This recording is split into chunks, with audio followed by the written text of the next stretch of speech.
Good morning. Welcome to Abundant Life Homestead, where 4 days a week I invite you to join me in my morning quiet time. We can, I'm getting an error again. I'm going to push right through this error because I get that error almost every day lately. 4 days a week, I invite you to join me during my quiet time where we can discuss pretty much anything, but the intention is to have a morning Bible study.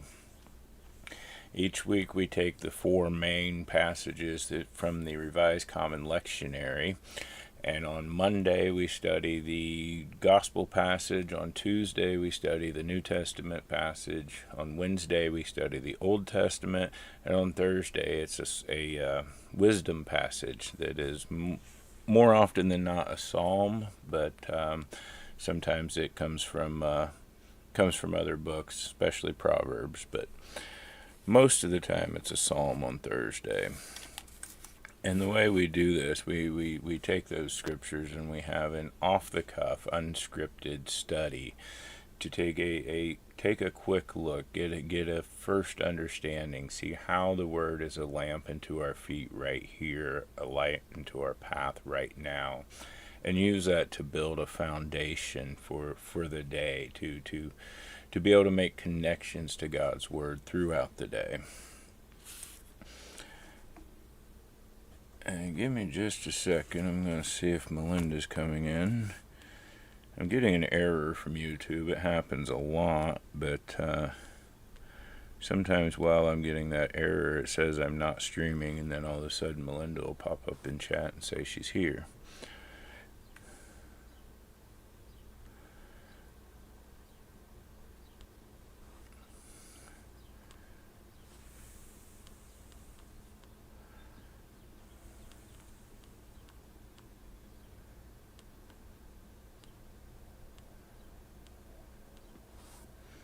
See how that goes. So anyway, I hope everyone is well this morning.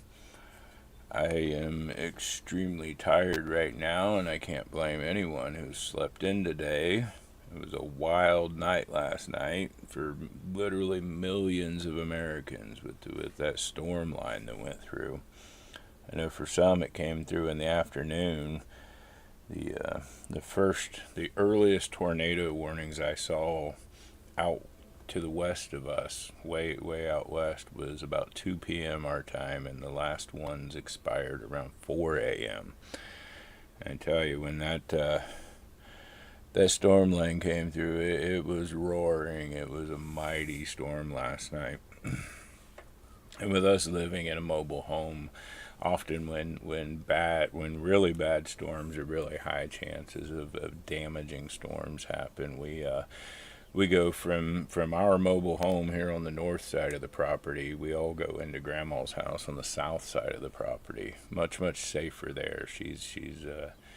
It's a structured house. It's an old house. There's actually 2 layers of roof, and there's 6-inch stone walls on the outside, and so it's not to be scared, but to be safe. We put the family over in Grandma's old house, and one thing I often do, the carport is on the back side of the house. It's on the east, and we have an open 400-acre field to the west, and there's no fence rows, and the wind comes from the west. So we've dealt with many terrible winds, many storms there, and I set up in that carport on the east. I've got radios monitoring emergency management and Skywarn and National Weather Service, and I've got my computer up looking at all kinds of maps, and it's something I really enjoy doing, watching these storms come in, listening to what's happening with these storms and this and that. And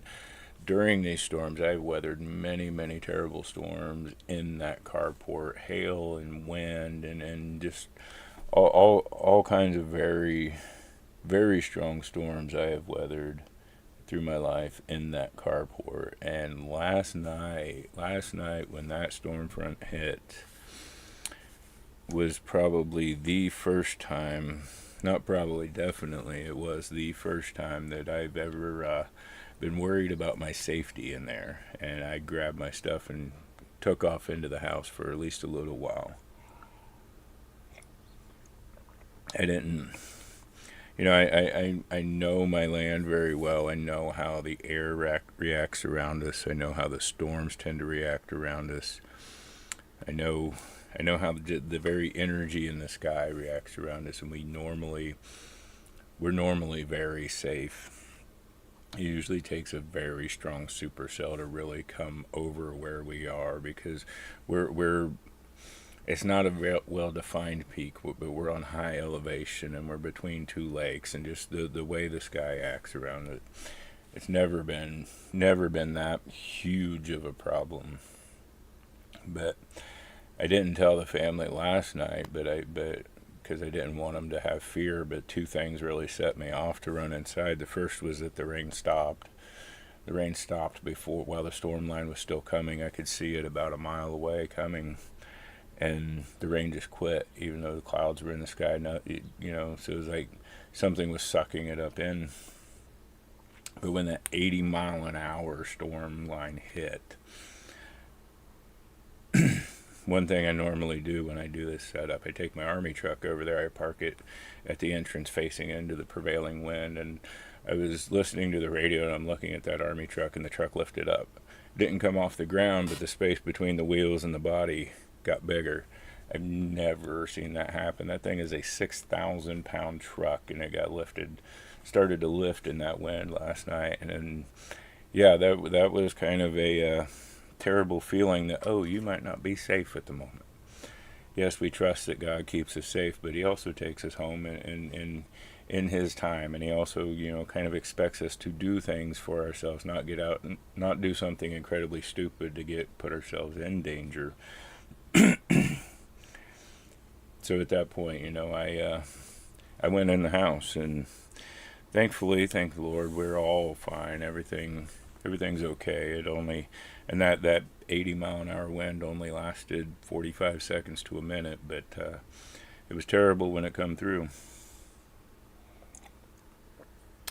And looking around this morning after sunrise, looking for damage, the only thing I really noticed on my property is a tree from the woods, pretty good sized tree, is now leaning out over the back pasture. Something I'll have to take care of when things dry up. One of those that won't exactly be easy to cut out without something giving or snapping, but we'll get it figured out. There were several tornadoes on the ground last night, at least in our immediate area. I haven't heard of any kind of structural damage or anything. There is a lot of trees down. There are many reports of power lines down. At my mom's house in the next county, one of their big trees got uprooted. It is now laying across her driveway and the ramp to get in her house, and their power is out. So I assume that utility or other services have done something to manage the power line that tree took out. But I may end up over there today, because we don't know if the utility company will come cut the tree up, or if they'll make it mom and Bill's responsibility. And if they do, well, I'll be there helping to cut it up. Alright, Melinda sent me a message. Alright, Melinda is getting connected now. That is fine. Just knowing how incredibly tired I am. And her too. And Melinda too. None of us slept well last night. It was almost 2 a.m. when I laid down, and we still had some small storm lines coming through, but nothing that could cause any danger. So we were all back in the mobile home, and the kids were asleep. All of them were oblivious to those last several small storm lines, but I stay up through them just to make sure we're safe. Good morning, Melinda. And she says, I'm here, not sure how much help I will be. Well, I was just talking about the fact that you will be I'm going to need some help, but you are going to be very much just as tired as I am. And I don't blame anyone for sleeping in this morning, because it was a wild night for most of the country, millions of Americans anyway.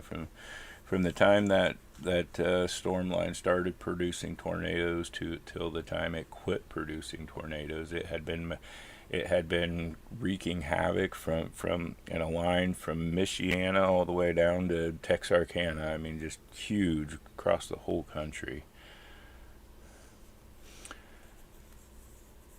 Oh, I'll have to go look. Melinda says the neighbor a few houses down took some damage to the front of his house. Would that be the one behind the trees, or would that be Jane's house?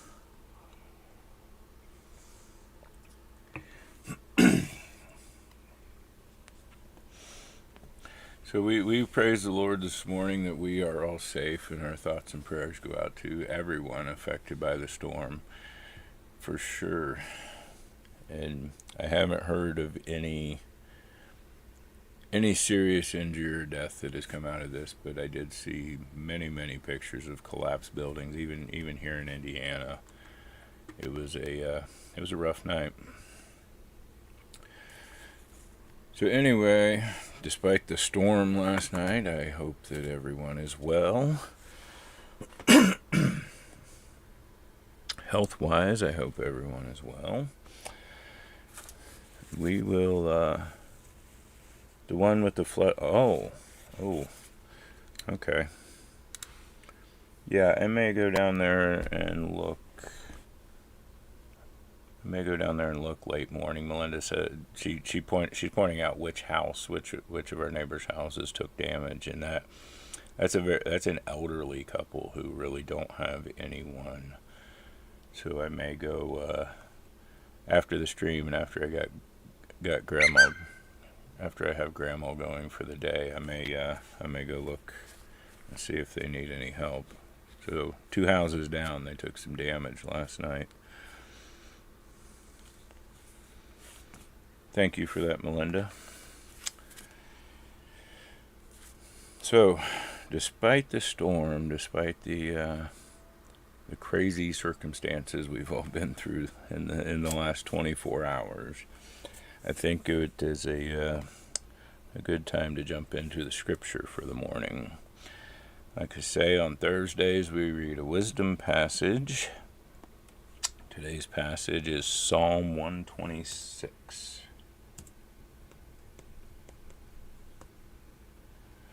Clear out some notifications, open my Bible app.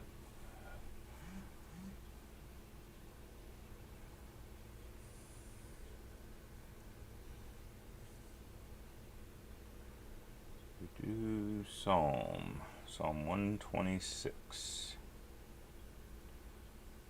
Looks like it's going to be a short one. Oh, and it's one that we should be familiar with, Melinda. This is one that I have highlighted, which means when we were doing our pre-recorded Bible study shows, we studied this one at one point. Psalm 126 is titled A Thanksgiving for Return from Captivity. That's what the title the Amplified Bible gives it. And then the official title, it's a song of ascents. I can tell you there are 15 songs of ascents. This is a song of the pilgrims would sing while returning to Jerusalem, or coming into Jerusalem for the first time even. Verse 1. When the Lord brought back the captives to Zion, or Jerusalem, we were like those who dreamed. It seemed so unreal. Then our mouth was filled with laughter, and our tongue with joyful shouting. And they said among the nations, the Lord has done great things for them. The Lord has done great things for us. We are glad. Restore our captivity, O Lord, as the stream beds in the south, the Negev, are restored by torrents of rain. They who sow in tears shall reap with joyful singing. He who goes back and forth weeping, carrying his bag of seed for planting, will indeed come again with a shout of joy, bringing his sheaves with him. All right, so it is a very short reading this morning. So this is a song of ascent. It's ascents. It's a song of pilgrimage. Whether it was the captives literally returning to Jerusalem, which is probably the first time it was written. You know, we talked yesterday. We were in Isaiah 43, and Isaiah was prophesying release from the captivity and exile in Babylon, that the children of Israel would return to Jerusalem again, and God would make a way through the wilderness for them. You know, it's highly likely that that is the first time that this psalm was written, but it was still remembered and sung. And whether you're observing a pilgrimage or making a pilgrimage to Jerusalem, it's one of 15 songs that are sung during that time. So when the Lord brought the captives back to Zion, it's where we say, you know, it was highly likely when Israel broke free of the captivity of Babylon. We were like those who dreamed. It was so unreal. You know, it's one of those where you can't believe your eyes, and I think that's something. Okay, Melinda says when you get to it, verse 5 has a note in the Passion Translation. Okay. It's when God does great things for you, you know God's promises, you know what God's going to do for you. Sometimes you can see it coming, the great things that God's going to do for you, but then when it actually happens, it's like it's unbelievable. You can't believe your eyes. It's like you're living in a dream.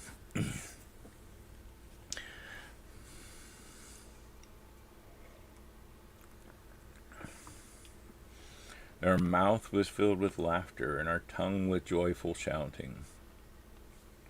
You ever have something so fantastic happen that you laugh? You know, not from something that's funny. You know, like when a baby smiles at you for the first time, you laugh.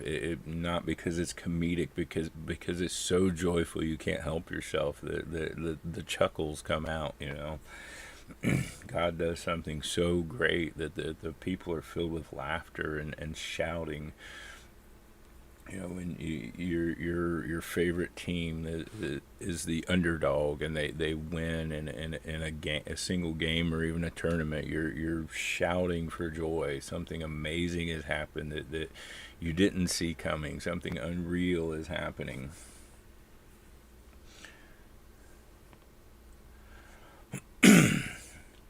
Then they said among the nations, the Lord has done great things for them. So once again, you know, God does things that are so hard to believe, so unreal, so dreamlike that even the heathens and the Gentiles, they can't deny that this is the work of God. You know, I kind of experienced this in a little bit when Grandpa died. There's a man we know that sadly has always turned away from God, always turned his back from God, and probably never will turn to God. But when Grandpa passed away, this guy, he told me, he said, "You know I don't believe in your God." He said, "But I can't deny that the moment Dan died, he was standing in your God's throne room." So he saw so much power in God, power.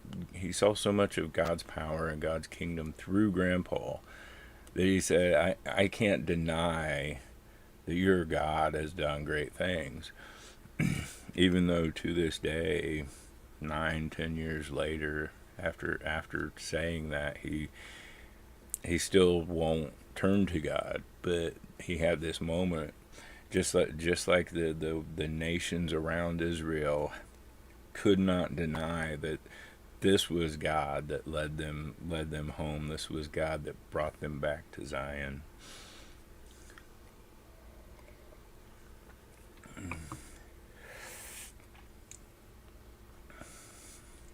In verse 3, the Lord has done great things for us. We are glad.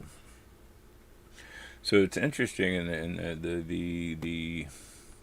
the order that the psalmist puts this, with the nations first saying the Lord has done great things for them, and then we say the Lord has done great things for us, or the Israel claim, says the Lord has done great things for us, and it kind of leaves echoes of what Israel went through for all of eternity. All of time so far, they've gone through. When God is right there before them, when it's the pillar of fire, or when He parts the Red Sea, or He's the booming, thundering cloud on Mount Sinai.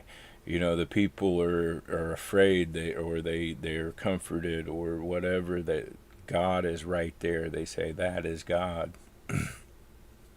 But once they get home, they get to safety. Once God has done these great things and they're safe again, they start to get this. Well, we did this. We got to Jerusalem. We did this. They start pushing away the fact that this was God. And so it's their enemies around us. It's the heathens around them. It's the ones who will turn their back from God, who remind them, the enemies are shouting, the Lord has done great things for these people. That's what it sometimes takes to remind them that, oh, the Lord has done great things for us. We have to put away the fact that we did this. Once something great happens, we give God all of the credit, not ourselves. But the human condition, the human nature tends to be, we did it ourselves. God, we cry out to God when the bad thing is happening, but when it's happened and we're safe and we're through it, then it's what we did.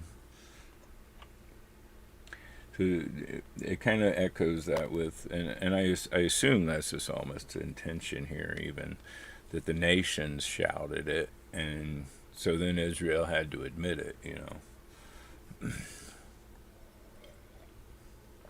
Restore our captivity, O Lord. Okay, that's what I've got a side here note. It says it's the remaining exiles. Yeah, we talked about this. Melinda and I talked about this when we studied it before. I remember that. They're not asking. It's not written as put us back into captivity. Put some other warring nation over us. Put us back into slavery. That's not what they're asking for. When they say, "Restore our captivity, O Lord," it's bring the rest of the captives around in other nations. Bring them back. Continue the restoration that you began. Help us get from glory to glory. We recognize that the work isn't completed in this one great thing you did. There is more to come. There is more that needs done. The restoration doesn't complete, and until we get down here, He will again come with a shout of joy, bringing His sheaves with Him.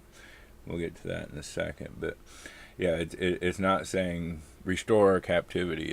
Isn't saying put us back into captivity. It's continue bringing home the others that are in captivity. As the stream beds in the south, the Negev, are restored by torrents of rain. Now this is one that would really hit home for those who live in that region of the world, or even in desert and desolate regions of the world, very arid climates. And in this, especially, South Judea would have been one of these areas where during the summer is so dry, all the stream beds dry up. There's literally no life. And then in the autumn, in the fall, the rains come, and the water just pours down from the mountains, pours through the deserts with a mighty rush and flash flood. And not only do you have this sudden and mighty work, but within a day, often everything comes to life. Plants spring up, things flower and seed so faster than those of us who live in temperate climates where things are green for 9 months of the year, and then we get terrible winters sometimes. We have a hard time understanding, if we've never seen, just how fast everything comes to life when these stream beds are restored, when these stream beds come back, and everything just springs to life. Everything is blessed and glorified by this one sudden and mighty work.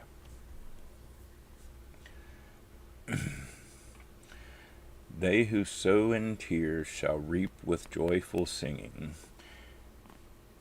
He who goes back and forth weeping, carrying his bag of seed for planting, will indeed come again with a shout of joy, bringing his sheaves with him.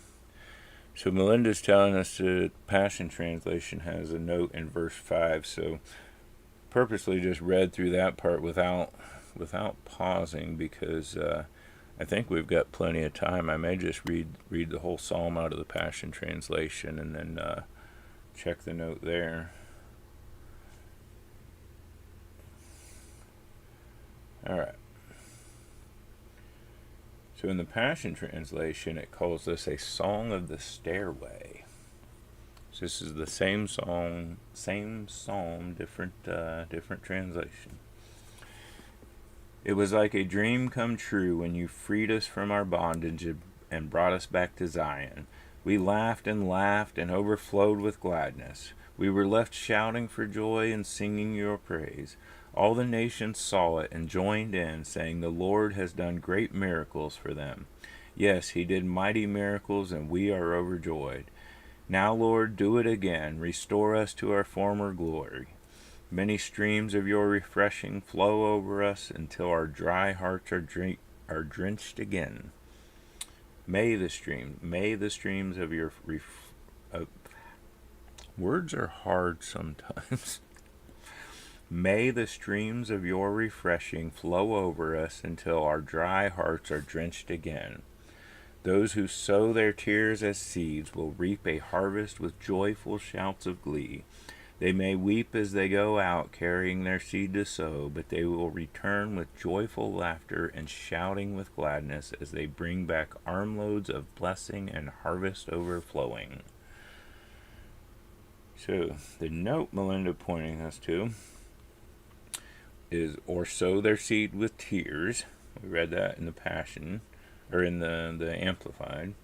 A sower weeps when he sows his precious seed while his children are hungry.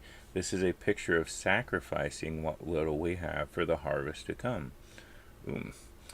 So that's a picture of that particular verse, that particular section that I've never seen before. That's a very interesting take on it. Your seeds, what grain you have, is not only for feeding yourself and feeding your family, but it's also for planting next year. And by the time it gets to planting season, at this time you're probably running pretty low on food. You're rationing food, and so to keep this seed that could be feeding your children, and to plant it in the ground, you're planting it with sadness, but also with this hope and faith that it's going to return another big harvest. It's going to feed for the rest of the year. So they sow their seed. It's the image of sowing our seeds in tears. Oftentimes we deal with this even now, where we're dealing with someone who has gotten into a terrible lifestyle, dealing with someone who we know is living in sin, especially when it's one of our own children. If we have to deal, you have to deal with a child who has turned their back on God. You are doing your best to sow the seeds. You're having faith that this will come to fruit. But even when even in your strongest faith in this, you're sowing your seeds in tears. It is sadness that you need to do this. It is sadness, there's sadness for this sacrifice that you're making. And although it kind of goes away from what the psalm's saying, in those situations, sometimes we sow in tears, and we know that even when we have the strongest faith and belief and hope that this whatever we sown will grow and bear fruit, we often know that we won't be the ones that get to tend the crop. We won't be the ones that get to harvest the crop.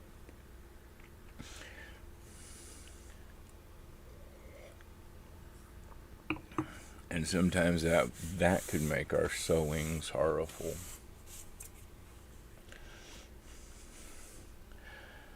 We've got a little time. If Melinda has anything she wants to add this morning. I can't imagine you're asleep at your desk right now, are you?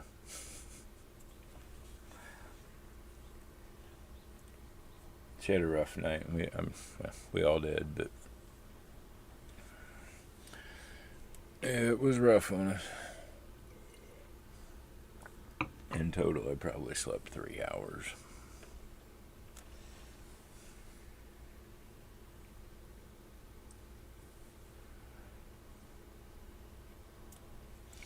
I kind of wonder, it kind of made me think as I reread this, verse 6.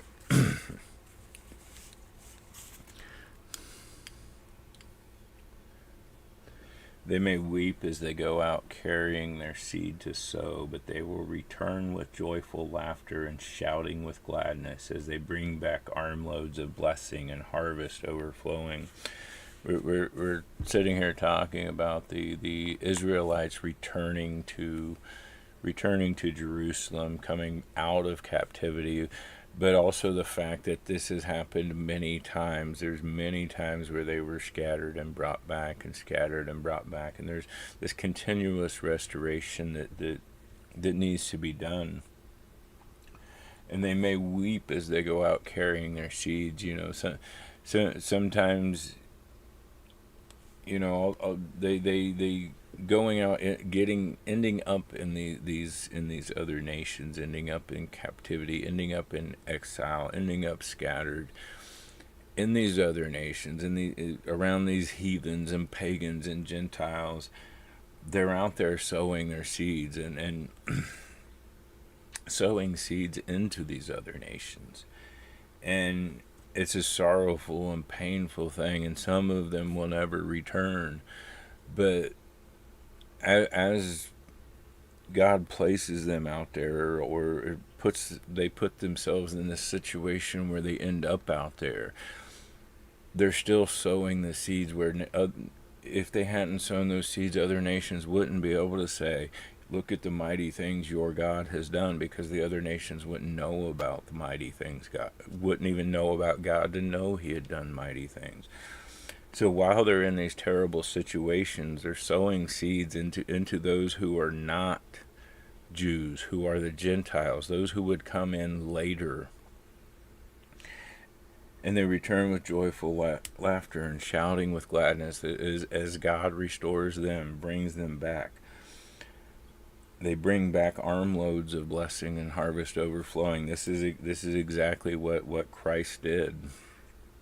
As seeds had been sown throughout the other nations and throughout the Gentiles, and he when Christ comes, I'm here for everyone. The kingdom of God is for everyone, no longer just the Jews. And much of that has happened because of the seeds that were sown during the times of weeping, during the times of captivity.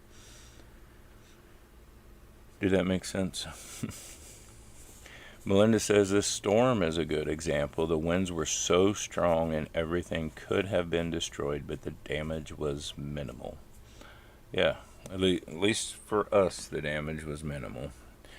And I haven't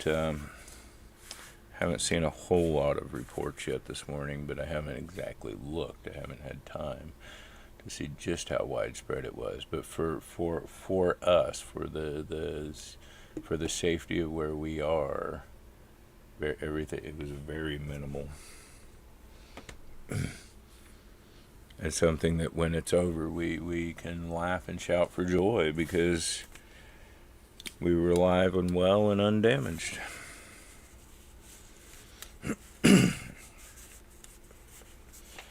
I think, I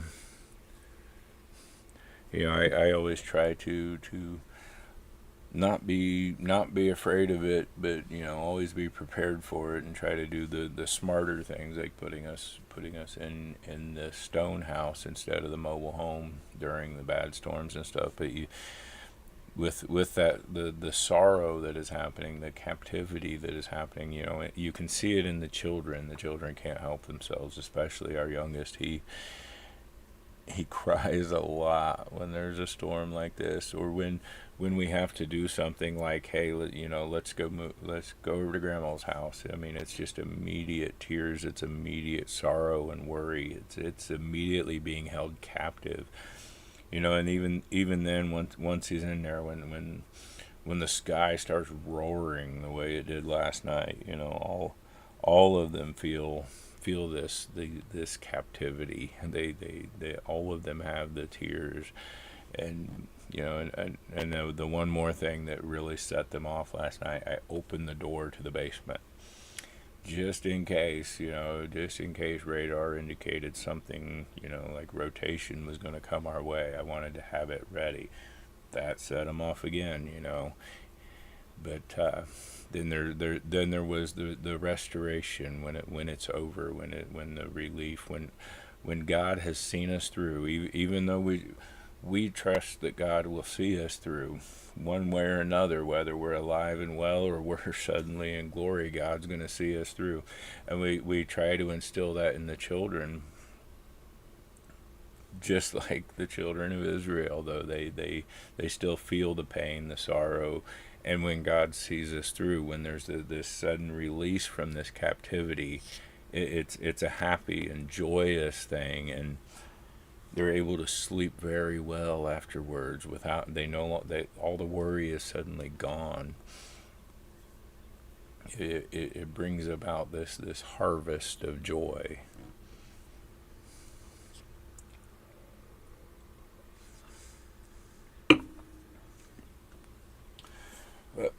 All right. Well,